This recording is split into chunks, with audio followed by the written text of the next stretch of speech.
ওয়ালাইকুম আসসালাম রহমতুল্লাহি ওয়া বারাকাতুহু। জি, প্রশ্নকারী ভাই, বারাকাল্লাহ ফিক, বুঝতে পেরেছি আপনার প্রশ্নটি। তো কথা হলো যে যে মসজিদে আপনি নামাজ পড়ছেন, এই মসজিদে কিছু মুসল্লি তারা মাগরিবের সালাত আদায় করার পরে পরে তারা এশার জামাত করেন। অথচ মেন এশা ইমামতি জামাত পরে হয়, যত সময় হয়, এশার টাইমে হয়।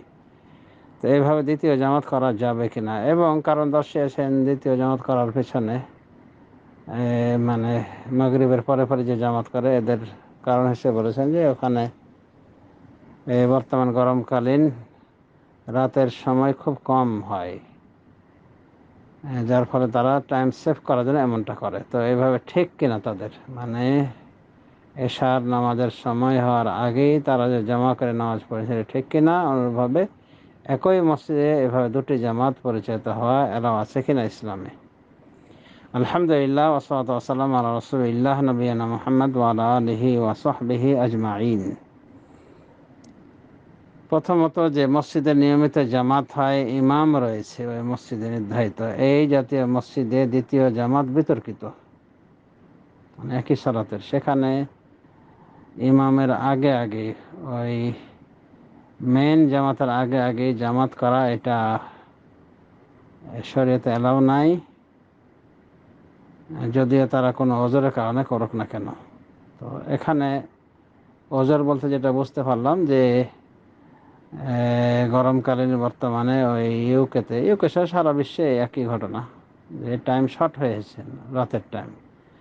তো আপনি যেটা বলেছেন যে 2:45টার দিকে, 2:45 কথা একবার বলেন, আর বললেন যে জামাত হয়তো 4টা বাজে, তো মনে হয় 2:45 কথা বলতে চেয়েছেন। তো 2:45টাই ফজরের টাইম হয়ে যায়, আজান হয়ে যায়। জামাত আদা করতে, জামাতের সালাত আদায় করতে ওই সময় 4টা বেজে যায়। তো টাইম সেভ করার জন্য এমন কিছু করে থাকে কিছু লোক। হ্যাঁ, তাদের জন্য এই কথা যে টাইম সেভ করার জন্য যেটা করছেন, কিন্তু এটা তো শরিয়া সম্মত হচ্ছে না।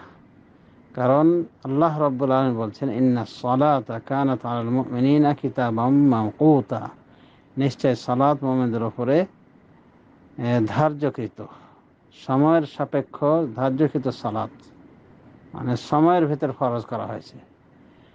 কাজেই প্রত্যেক সালাতকে টাইমেই পড়তে হবে। একমাত্র মুসাফিরের কারণে, যেটা ছুটি রয়েছে বা বিভিন্ন অজুহাতের কারণে, দুর্যোগের কারণে, বড় বড় জটিল জটিল সমস্যার কারণে জমা করার যে বিধান রয়েছে, সীমিত পরিসরে কেবল জমা করা যায়। কিন্তু এভাবে রাত ছোট হওয়ার কারণে যে জমা করবেন নিয়মিত, এটা কিন্তু শরীয়তে অ্যালাউ করে না। তাই সাবধান হওয়া উচিত। এবং এর অন্তরালে কিন্তু রয়েছে দুনিয়াকে প্রাধান্য দেওয়া দিনের ওপরে। তো এটা আদৌ উচিত নয় কোনো প্র্যাকটিসে মুসলিমের জন্যে, যে রাত ছোটো হয়েছে তা আমি আগে পড়ে নেব, না না, এটা চলবে না, এটা এইভাবে নিয়মিত চলবে না। তারপরে একই মসজিদে একই সালাতের দুটো জামাত পৃথক পৃথক, এটা হয় না, এটাও অনুমোদিত নয়। কাজে এই নীতি বর্জন করা উচিত ওই ভাইদের। এবং দুনিয়ার প্রতি অধিক টান, আরাম আয়েশকে এতটা মানে প্রায়োরিটি দেওয়া ঠিক নয়। বরং আল্লাহ রাব্বুল আমিন তার খাঁটি বান্দাদের সম্পর্কে বলছেন, রিজালুন লা তুলহিহিম তিজারাতুন ওয়ালা বাইউন আন যিকরিল্লাহ। ওরা তো কিছু পুরুষ, ওরা তো কিছু মানুষ, লা তুলহিহিম তিজারাতুন ওয়ালা বাইউন আন যিকরিল্লাহ, তাদেরকে গাফেল করে না বেচা কিনা, ব্যবসা বেচা কিনা আল্লাহর জিকির থেকে, ওয়া ইকামিস সালাতে, এবং সালাত কায়েম করা থেকে, ওয়া ইতাইজ যাকাতে, এবং যাকাত আদায় করা থেকে। ইয়াখাফুনা ইয়াওমান তাতাকাল্লাবু ফীহিল কুলুব ওয়াল আবসার, তারা তো ভয় করে ওই দিনকে যেদিন চক্ষুগুলো বিস্ফারিত হবে, মানে অপলকে চেয়ে থাকবে, পলকহীনভাবে চেয়ে থাকবে, মানে কিয়ামতের বিভীষিকাময় দৃশ্য দেখে নির্বাক হয়ে পলকহীন চেয়ে থাকবে। তারা এই দিনকে ভয় করে। তো এটা হলো মুমিনদের প্রকৃত পরিচয়। আর কামানোর জন্য, অর্থকড়ি কামানোর জন্য, ডিউটিতে আমার সমস্যা হবে, ঘুম আমার কম হবে, সে কারণে আখেরাতের বিষয়কে মানে এইভাবে দ্বিতীয় পর্যায়ে নিয়ে যাওয়া, এটা সঠিক নয়। তো যাই হোক, মাসলাগতভাবে ঠিক নয় এবং এটা একজন মুমিনের ক্ষেত্রে যৌক্তিকভাবেও ঠিক নয়। কারণ মুমিন সর্বসময়ে আখেরাতকে প্রাধান্য দেবে, দুনিয়ার উপরে আখেরাতের প্রায়োরিটি থাকবে তার নিকটে।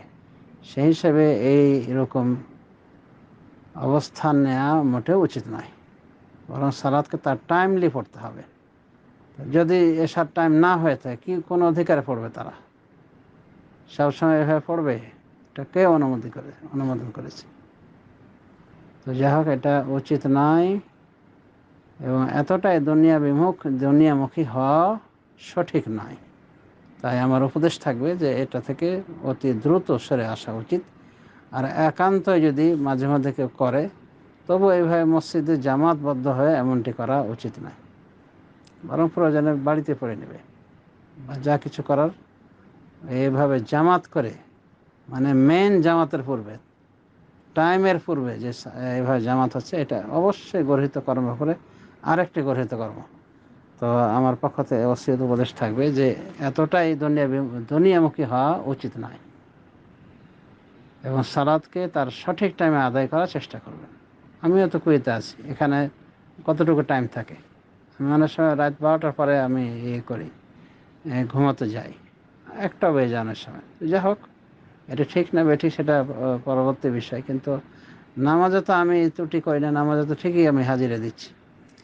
তো এইভাবে প্রত্যেকের উচিত যে টাইমলি সালাতকে তার সঠিক সময় আদায় করতে হবে। আল্লাহ তৌফিক দান করে সঠিক বোঝার সর্ববিষয়ে। আমিন। ওয়া সাল্লাল্লাহু আলা নবী মুহাম্মদ ওয়া আলা আলিহি ওয়া সাহবিহি আজমাইন।